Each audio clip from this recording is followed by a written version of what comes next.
Приветствую, доброго времени суток всем, кто меня видит и слышит. С вами, как всегда, Гарги.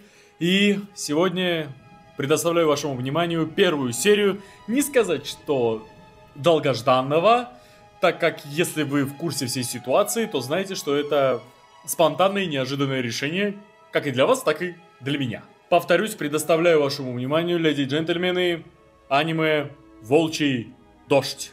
Но перед тем, как начать просмотр, пару слов о самом произведении. И первое, что бросается в глаза, это аниме не имеет никакого первоисточника. То есть это оригинальный проект, под который уже потом нарисовали мангу, который в корне отличается от аниме-сериала. По возрастному рейтингу это сейнэн, а что касается конкретно жанров, это приключения, постапокалиптика, психологическая драма и фэнтези. Также я решил сказать несколько слов о самих создателях сериала. Начнем с режиссеров. Главный режиссер Тенсай Окамура. Из известных работ у него «Евангелион», «Темнее черного», «Синий экзорцист» и «Семь смертных грехов». Режиссер Йосиюки Такей из известного «Ковбой Бибоп». Режиссер Икуро Сато из известного «Ковбой Бибоп», «Стальной алхимик братства», «Моя героическая академия» и «Бродячие псы». Режиссер Масахиро Андо из известного «Стальной алхимик». Режиссер Хироюки Камбе из известного «Крестовый поход Хроно». Режиссер Масаки Хитамура из известного «Странники». Теперь сценаристы.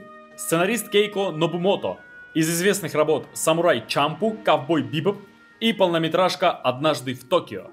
Сценарист Дай Сато работал над произведениями «Прокси Эрго», «Самурай Чампу» и «Ковбой Бибоп». Сценарист Ая Йосинага. «Стальной алхимик», «Дзюрарара», «Золотое божество». Теперь перейдем к композитору. И, насколько я понял, здесь нужно заострить особое внимание. Композитор Йоко Канно. Она не только композитор, а еще и аранжировщик и клавишник. Одна из самых известных композиторов Японии. Создает музыку для аниме, фильмов и компьютерных игр. И, насколько я успел убедиться, она поистине является мастером своего дела. Так как даже Хелен Маккарти, английская писательница и журналист, в книге «500 важнейших аниме» называет ее лучшим аниме-композитором своего времени.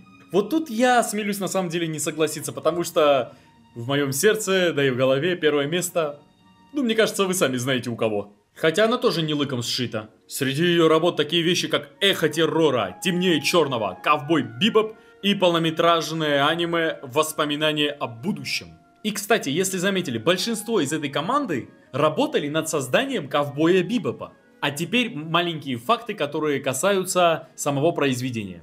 В аниме присутствует довольно много ссылок на Россию и некоторые связанные с ней стереотипы. Подавляющее большинство надписей выполнено на русском языке, используется русский алфавит. То есть это означает, что надписи, которые мы сейчас увидим, будут абсолютно оригинальны, а не дублированы.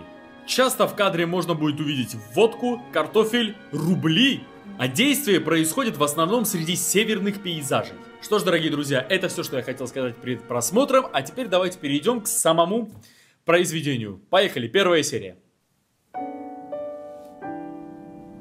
Так, многообещающее начало. Нет никакого рая. О, как... На краю земли вообще ничего нет. Да и края. Сколько ни иди, будет одно и то же. Да и края земли не существует. Так. И все-таки, зачем мне так нужно найти его? Классно нарисован! Господи, вот это классно сказано. Вы понимаете, то есть нету, но он нужен. Мне он нужен. Нужно дойти. Я слышу голос. Так. И он говорит мне: дойди до рая. Заметили? Это зима. Но как только все растаяло, получилась карта мира. Так, это поезд, и на него напали.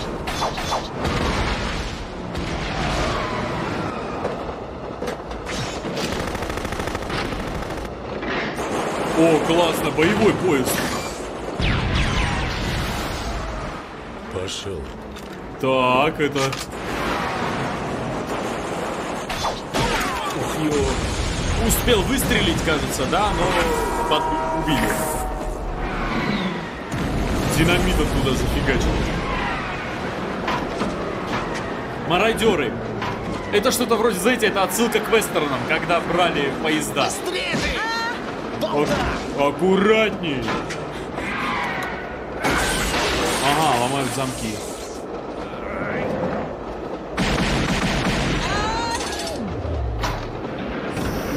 Охрана.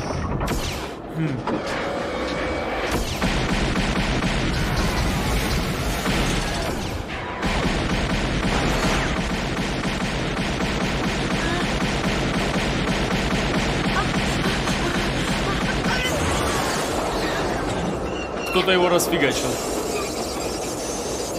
Понятно, это место... Цуме. Зовут Цуме. Местный крутой мужик, короче.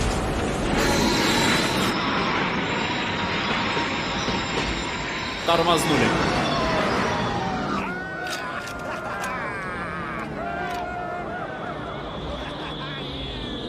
Ну, мародеры. Кушать хотят. Нифига себе, это что? Классный корабль. Корабль аристократов. Ага. Даже на них не люблю этот звук. Не любит этот звук. Вы заметили, они даже на них вообще внимания не обращают. Вот аристократ, этот корабль. Вообще пофиг на все это им. Так, где это мы? Кажется, это в том городе. Купол. Это, кажется, вот, да. То есть мы видели город какой-то, скорее всего, с куполом. И это, кажется, мы под куполом.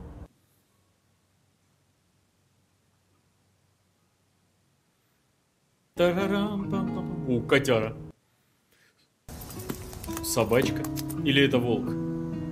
Слушайте, знаете, атмосфера уникальная. Прямо каждый кадр атмосферу строит. Мне нравится. Видели, там еще разбитая машина синяя была. Водки. Водки. Похоже, тут нет житья ни людям, ни зверям. Под крышей, а так холодно. Я Детализация. не знаю, откуда вы, но я вам скажу, сейчас нигде житья нет. По-русски написаны некоторые надписи. Ага, этот вооружен. Когда идешь через горы, без этого никак. Никогда не знаешь, когда нападут.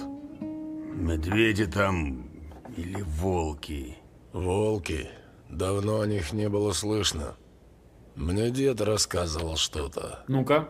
Говорил, что когда земле настанет конец, где-то появится рай. А знать, как его найти, будут одни только волки. Круто. И ведь, похоже, земле и впрямь настает конец.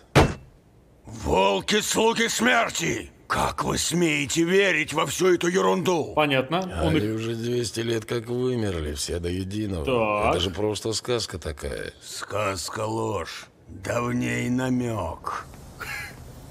Ну, короче, да, каждая сказка имеет долю лжи. Долю. Ага. Так. Собака. Посмотрела. Что там, Блю? Засекла! Все понятно. Цуме у нас этот волчара. Цуме волк.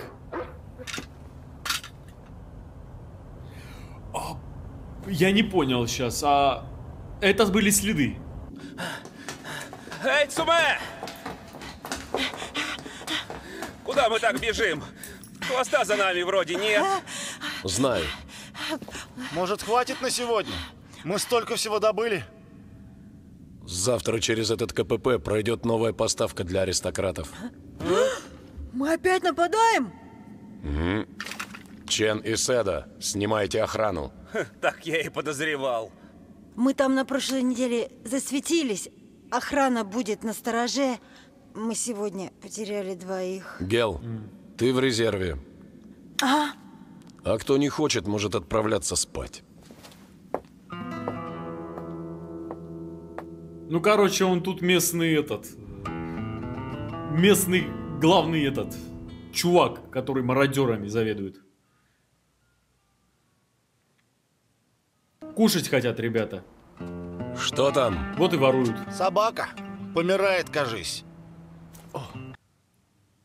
Видимо, это точно не собака. Знакомый? Может, ее продать можно?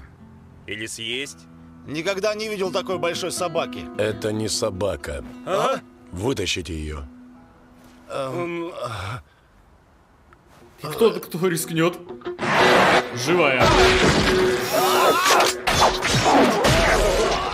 Это насмерть. Он артерию прокусил.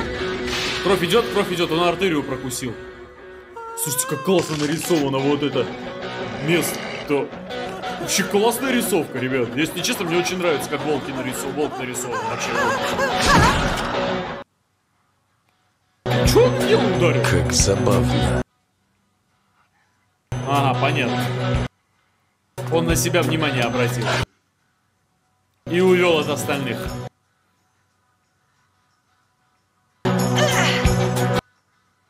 Ты чё, застрял?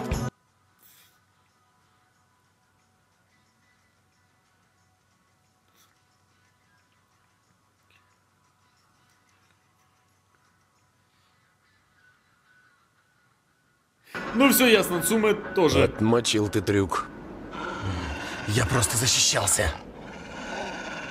Ты слишком легко убиваешь. А что плохого в убийстве? Это он говорит? Не знаю, с какой горы ты свалился. Но в городе свои законы. Законы? Бегать вместе с шайкой оборванцев по гнилому городу – это закон? Я их просто использую. Твои законы тоже сгнили. Зачем жить, если ты лишился гордости? Не понял. Поучи меня жить, дохлая шавка. Все ясно. Я примерно понял. Этот белый идейный, а Цуме на все уже пофиг.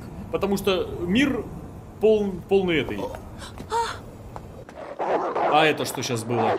Эта девчонка кто была? В коконе, куполе. Стеклянном. А, я понял! Ух ты!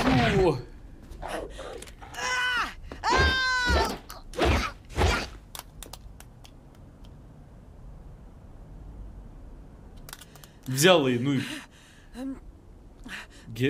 Слушайте, а мальчик прямо... Ты как, Цуме? Гела молодец. У Он... тебя кровь. Руки убери! Ладно, И не суйся в мои дела. ладно, хорошо. Я хотел сказать спасибо. Ты ведь мне жизнь спас. К слову, Я так. раньше думал, тебе все равно, когда гибнут друзья. Я думал, что никогда не смогу стать тебе другом. Ты мне не друг. А? Я не такой, как вы. Видимо, никто не в курсе, что он волчара.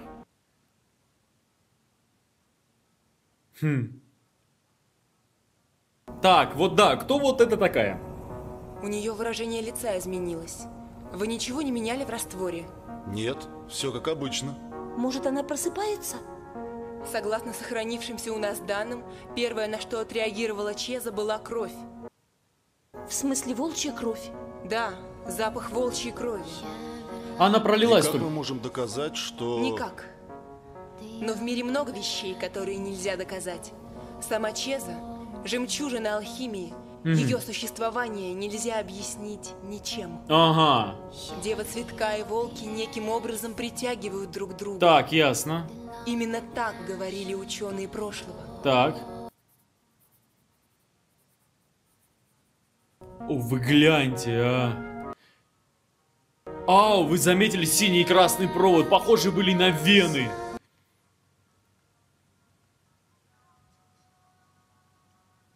Раненый ходит. И его все видят как волка. То есть он не это делает. Бегом!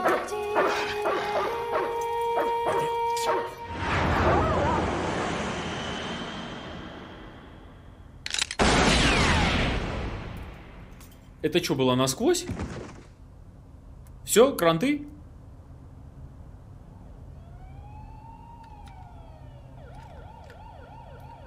Завалил? Завалил? Видимо, он же его завалил, что ли?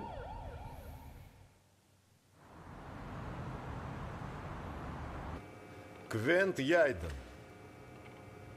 И что же в наших краях делает шериф Криос? Так, Квент. У вас тут неплохой арсенал, но что-то мне не верится, что вы сюда приехали поохотиться. Куда вы его дели? Где зверь, которого я подстрелил? Мертв. Мы утилизуем труп. Да хватит врать! Не мог он так просто взять и сдохнуть! Пока не увижу, я не поверю! Это все-таки волк! Правда, волк? Это не собака! Это волк, точно! Вы хоть, надеюсь, не верите, что их истребили всех до последней твари? Ага. Вообще-то они вымерли более 200 лет назад. Все понятно, официально да и их трудно нет. поверить, что кто-то из них выжил. Леса вырублены, горы лысые. Им просто негде жить и прятаться. Я же говорю вам, волки наводят чары на людей! Чары? Их надо ликвидировать всех до единого! Да, видимо, у него к ним большие претензии. Чары. Кажется, я примерно осознаю ситуацию сейчас. Она что, на них отреагировала? Как я понимаю, сейчас она отреагировала на тех двоих, когда они дрались. Кровь пролилась, и она их почуяла.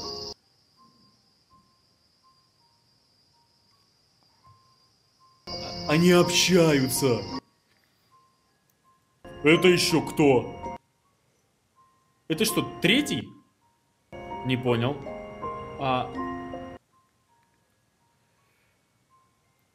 Это что, в одном городе все происходит?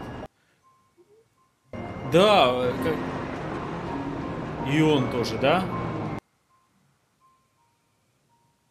Мне показалось, что это подпадает под твою юрисдикцию. Так он жив? Пока что. Но это дело времени. Как и наши отношения.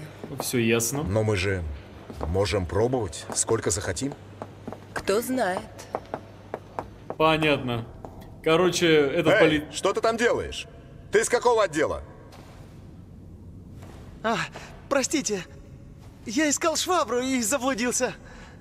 Уборщик. Выходишь прямо и направо. Понял. Спасибо. А вот это хитропопый это, короче. Как ты думаешь, это волк? Не знаю. Я никогда не видела волка.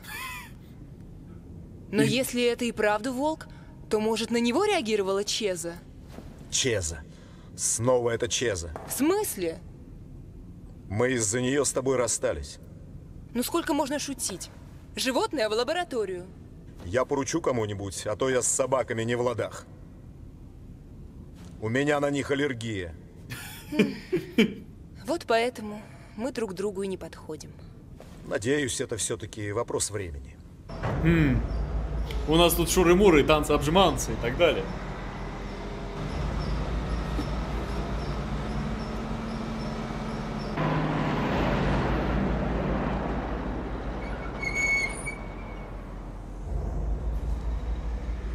Новая атака. Мне кажется, сейчас все происходит в одном и том... Я тоже буду сражаться. Здании. Вместе с вами. Найдется же и для меня какое-нибудь дело. Нет, вали отсюда. Цуме, скажи ему уходить. Так, а ну-ка посмотрим. Этот возвращается. Это тоже волк. Ну и досталось тебе, парень. Это да. Не по-детски. Ото всех. От своих и... Первый раз вижу, чтобы кто-то настолько влип. И от чужих. Я могу сбежать, когда захочу. Ага. И зачем ты попался? Просто хотел выспаться. Вот и все. Логично. Будем знакомы. Я Хиге. Хиге. Зачем ты здесь? Просто так? Пошел туда, откуда пахло чем-то интересным. К тому же... Мне все равно некуда идти. Почему ты не в своем истинном виде? Люди нас боятся. А скрыв истинный вид, можно незаметно жить среди людей. Логично. Значит, ты готов всю жизнь притворяться просто, чтобы сдохнуть в тепле? Все ясно с ним. Я просто стараюсь выжить. А вот ты снова попадешься в таком виде. Это слишком броско. Это самый умный. Ты что, потерял свою волчью гордость? Все ясно. Этот вообще... Странный ты. Странный. Знаешь, от гордости мало проку, если ты труп. Золотые слова.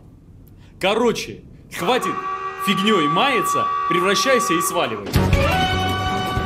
А это Цуме, видимо. Ох, ё. Это как раз повод сбежать. Это как раз идеальное время. Цуме там устроил снаружи переполох, а он сбегает.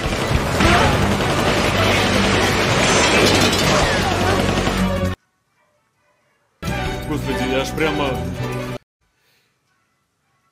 Это эти двое. Это Хиги и второй. Ага, видимо, это тот. Смотрите, он еще и хромает. Это тот, белый.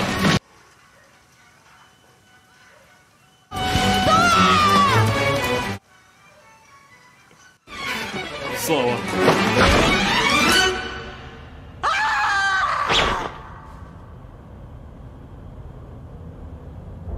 Зацепился бы за... Все, насмерть. Это насмерть.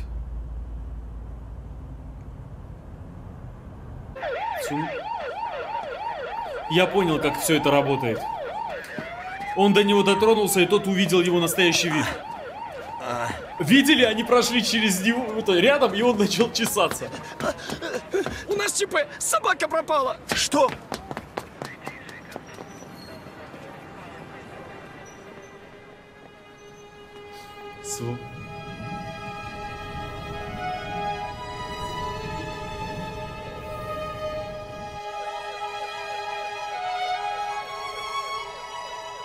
Друг, там написано.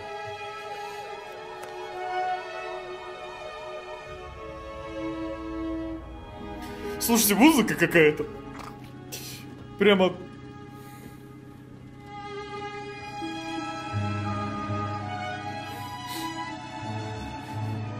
Пропала. Кто-то украл ее? Или же она выбралась сама? Слушайте, слезы наворачиваются из-за этой Раны музыки. зажили? Да. К тому же завтра полнолуние. Зачем ты пришел в город? Я почуял аромат цветка. Ага. В этом городе пахнет лунным цветком. Я в курсе. Твой цветок еще цветочки. Я за 10 верст чую любое дерьмо. Да уж, не повезло тебе. Не везет, да? Вроде того. Ага, видимо, этот белый. Зачем ты побежал со мной? Не знаю. А что, нужна причина? Ну да. Вообще, ты забавный. Куда собираешься теперь? Теперь в рай. Здесь не светит луна. Так. Рай, да? Звучит заманчиво. Меня зовут Киба. Киба. Короче, 3 волка здесь находятся в этом городе. Из-за этой девчонки, скорее всего, их имена Хиге, Цуме и Киба. Так, ребята, сразу говорю, мне очень жаль, что для YouTube-версии пришлось вырезать музыку. Но музыка по чуть меня до слез не довела. Вообще, вот знаете, не та ситуация, а музыка. Короче, вообще... Великолепная история, прямо так все завернулось, хочется продолжать смотреть. Прежде чем перейти к обзору, хочу сердечно поблагодарить всех, кто приобрел подписку и стал горгушей на Бусти, где я выкладываю все созданные мной видео раньше, не вырезая музыку и не маскируя картинку.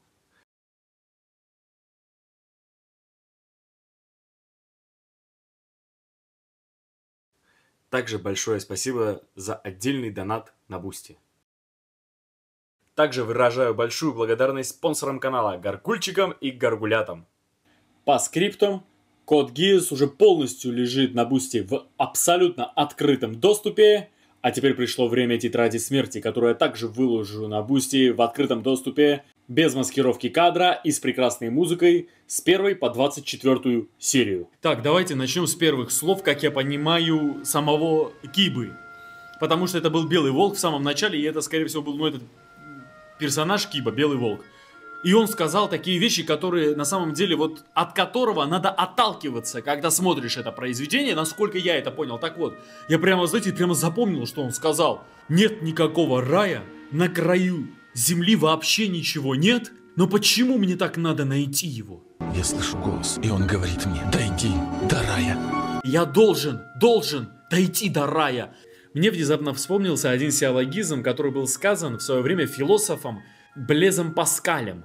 Если Бог существует, и вы сделаете ставку на это, то вы выиграете все. Если его нет, но вы верите в его существование, то вы не потеряете ничего. Вы понимаете, смысл вообще в том, что на краю бесконечной вселенной Бог знает, что существует. И Бог знает, что не существует. И что вы выберете? Верить или не верить? И в чем я вижу связь между началом Волчьего Дождя и этим силлогизмом? Возможно, ничего нету. Да, вероятнее всего. Но если оно существует, или даже если не существует, но ты веришь в это все равно тебе поможет. А теперь чем поможет конкретно? Христианская религия, потому что здесь, ясное дело, отсылка к ней, учит очень многим добродетелям, которые помогают человечеству, как ни странно, развиваться. Если такой вещи, как ада, нет, значит можно совершать все эти самые страшные гигантские злодеяния, которые описаны в Библии. Но это разве будет на пользу человечеству или не будет на пользу человечеству? Конечно же, это не будет на пользу человечеству. Иными словами, начало данного аниме — это своеобразная метафора, а точнее совет того, что уж лучше делать, чем не делать. Потому что в итоге весь мир скатится в то, что мы видели сейчас. А мы видели, извините, пожалуйста, не очень красивое будущее нашего человечества. Мы видели разрушенные города, очень страшный социальный разлад. Я имею в виду аристократов и вот бедных людей, которые вынуждены грабить разные поезда. Если вы видели, нам не просто так показали сильнейший просто вот социальный расслой, где находятся аристократы, вот как они летают, и бедные люди. Корабль аристократов. Не люблю этот звук. По сути, нам тут предоставляют грехи. Грехи, из-за которого человечество скатилось. А начало нам говорило о том, что нужно идти. Даже если этого всего нет, нужно в это верить.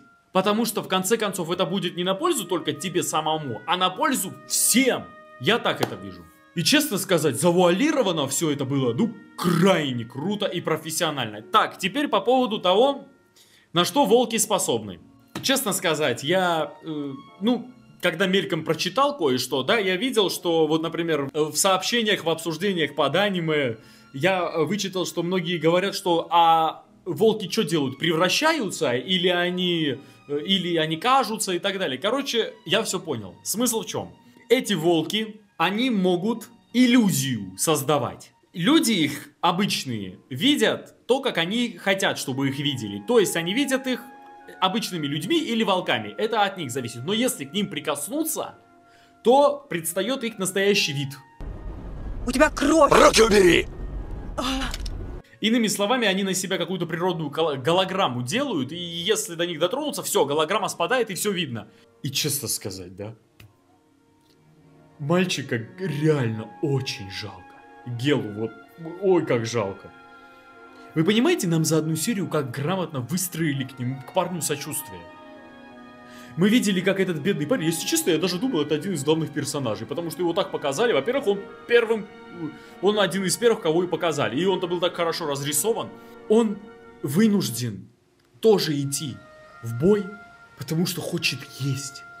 Там все хотят есть. Маленький ребенок. Вы понимаете, то есть нам этим ребенком, нам Гелой показали масштаб трагичности, что происходит. И между прочим, взрослые вообще им пофиг. А ну давай вперед! Быстрее же! Болта! Как его кинули, на этот поезд. Цуме тоже хорош. Отправил мальчика в бой вместе с ними. Надо было его гнать за шею. А он ему помочь пытался. Я Цуме понял. Вот Цуме здесь, между прочим, вот я хочу про него поговорить. Это очень приземленный, Господи, я чуть не сказал человек. Потому что его по большей части мы видели как человека. Это очень приземленный волк, который очень так пожил хорошенько и прекрасно знает, что такое жизнь. И просто старается выжить. Но в городе свои законы. Я их просто использую. Зачем жить, если ты лишился гордости? Поучи меня жить, дохлая шавка. Не суйся в мои дела.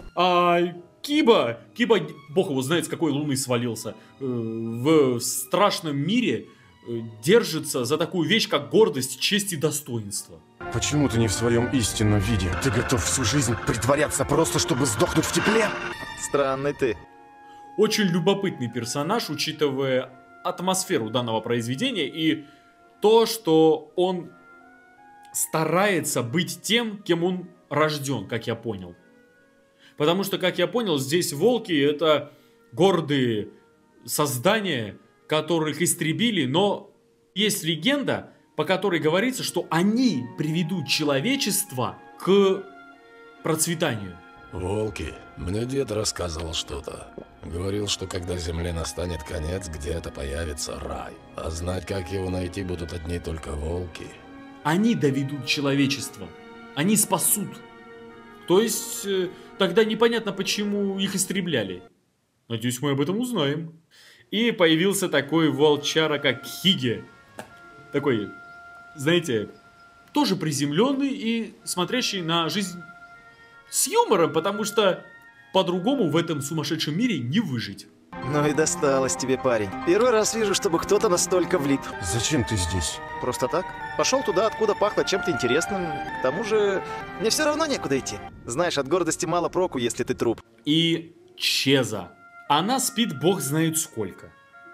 Но отреагировала на кровь. И, кстати, вы поняли вообще ситуацию, что, как я понял, волки — это очень редкое явление в их время? Вообще-то они вымерли более 200 лет назад. Да и трудно поверить, что кто-то из них выжил. И вдруг 3 волка в одном городе очутилось. Значит, они пришли на запах Чезы. Интересно, Ацуме тоже? И по поводу сейчас Квинта. Я про охотника, который сейчас ищет. Кстати, вы заметили, что его собака тоже отреагировала на Чезу? Это собака его или волк? Квинт очень любопытный персонаж, мне он очень понравился. Во-первых, он не похож ни на кого другого. Очень харизматичный. И нам одним кадром полностью объяснили всю его мотивацию. Это глубоко несчастный человек, который ищет мести.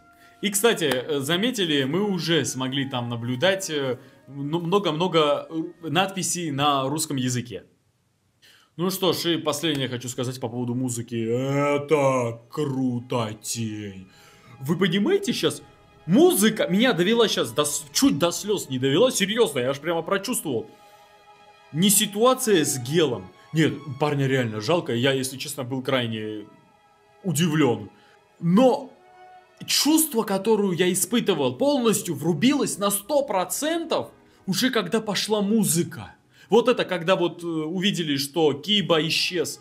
Музыка как будто подводил восклицательный знак ко всему происходящему, ко всему трагизму.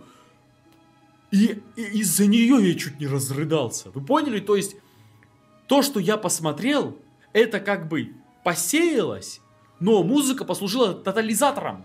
Это очень редкое явление, когда музыка выстраивает, не дополняет, а выстраивает всю драматургию произведения. Это очень редкое явление.